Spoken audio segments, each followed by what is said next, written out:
Hi, and welcome back to the first video of the 9th lecture of Covidenomics. We're now out of quarantine, we're in Cairns, and so this is the first of our tropical editions, and as you can see, I still haven't had time to get a haircut. In the next 3 videos, we're going to be talking about price gouging. So this first video looks at the background to price gouging in relation to COVID-19. In the second video, we're going to discuss the simple economics of price gouging, while in the third video, we're going to look at the issue of reputation of a business and price gouging. One of the things you're going to see in these videos is that the data shows a big difference between the types of firms that do and do not engage in what's called price gouging. In particular, firms that have a long-term reputation are much more reluctant to raise prices in situations where there's a shortage due to an emergency. The same doesn't hold for short-term, fly-by-night type of sellers. This is going to allow us to think about the issue of reputation and long-term interactions. And we're going to do that by introducing some ideas from what is called repeated game theory in the third video. But first, what is price gouging? Price gouging isn't actually an economic term. It's actually a legal term. It's also a term that's used in everyday speech. However, we're going to be using the legal definition here, which is that price gouging occurs when a seller increases the price of a scarce good or service following an emergency, such as a natural disaster or a pandemic, where that emergency has led to either an increase in demand or a reduction in supply of the relevant good. It's important to keep this definition in mind because in everyday speech, price gouging is often just simply used to mean, I don't like your high price, or I wish your price was lower. So the key here is that we're talking about a rise in price that is associated with an emergency, a shock due to an emergency.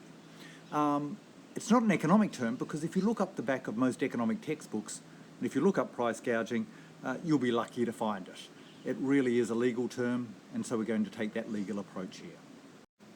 The country that is most associated with laws against price gouging is the United States, but it's not the only country that has anti-price gouging laws. I should note that Australia does not have anti-price gouging laws, although it's not uncommon for consumer groups to call for those laws.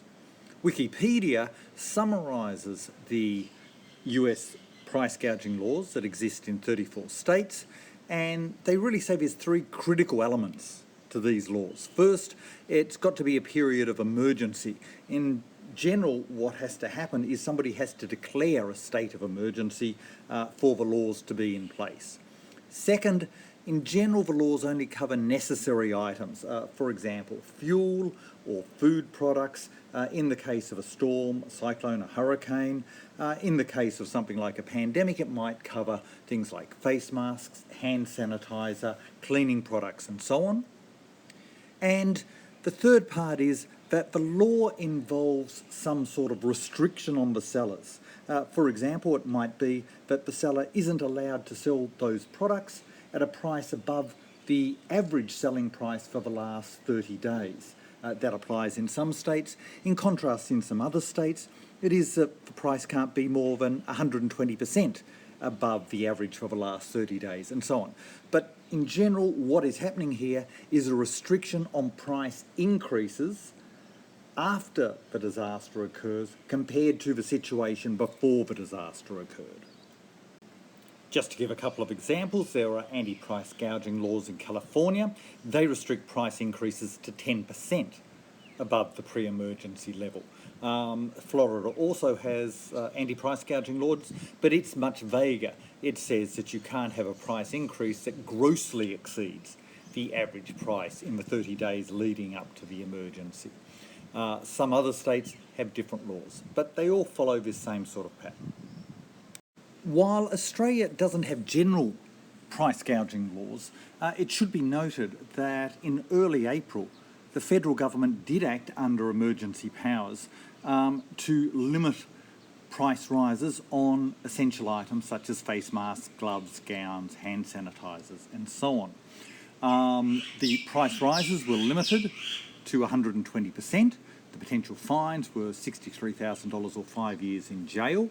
The real driver, though, behind this wasn't so much the price rises, but that there were reports of some companies stockpiling goods, such as hand sanitizer, masks and gowns, in order to export to other countries where the prices were higher.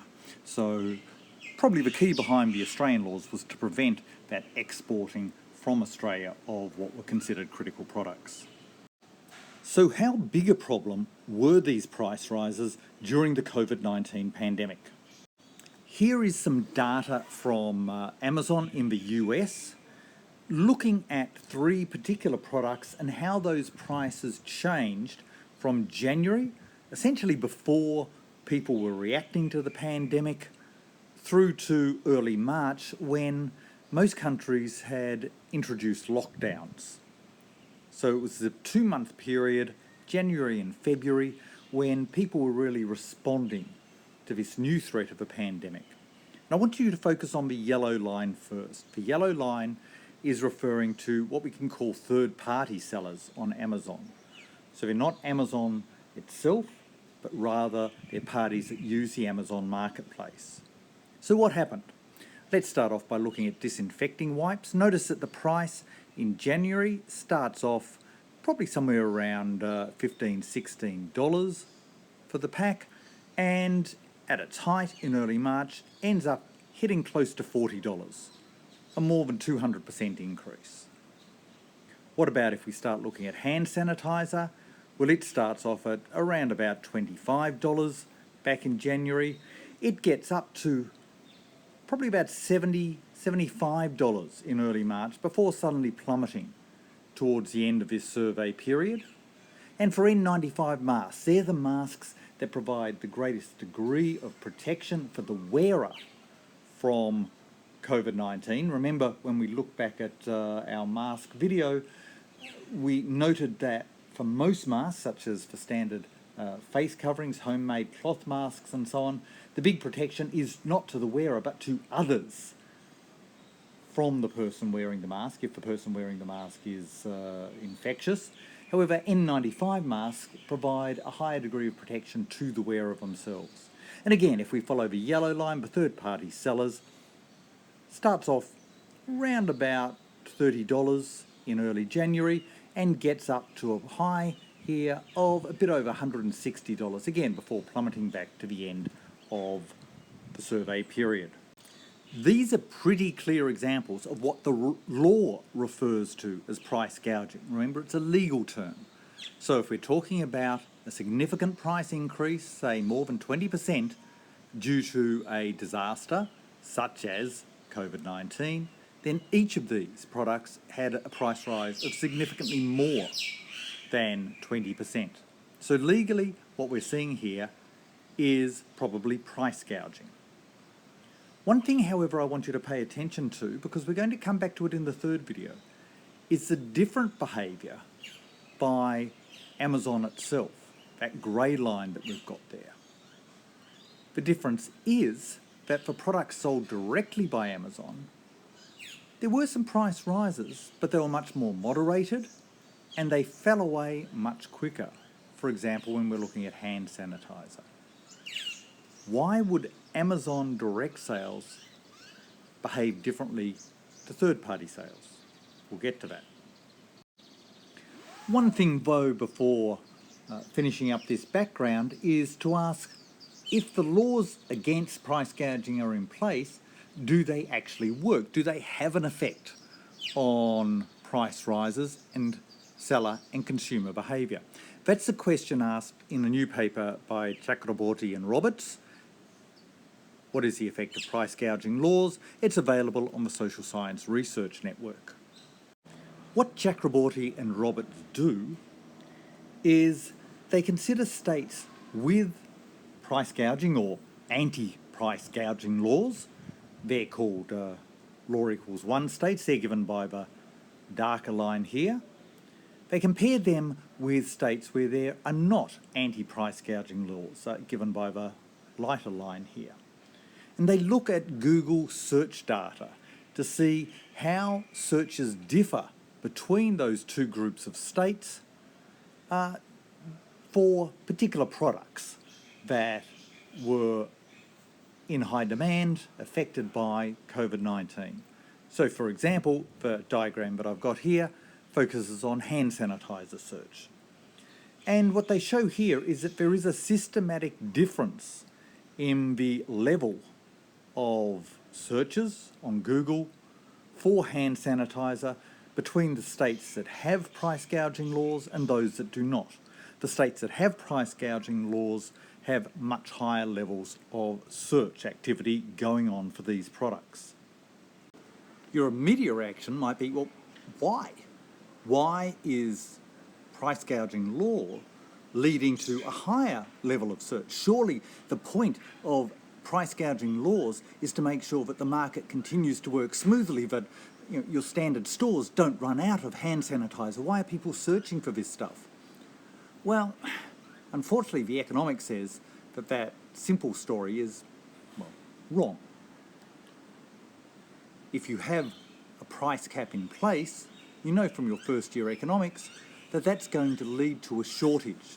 So what Chakrabarty and Roberts suggest is happening, is that in fact the price gouging laws are associated with shortages in standard outlets for products such as hand sanitizer, leading more people to do Google searches to try and find the products from alternative online sellers.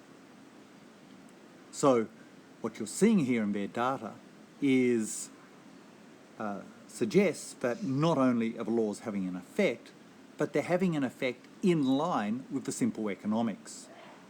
And it's that simple economics we're going to turn to in the next video. That's it for this introductory one though. Thanks for listening.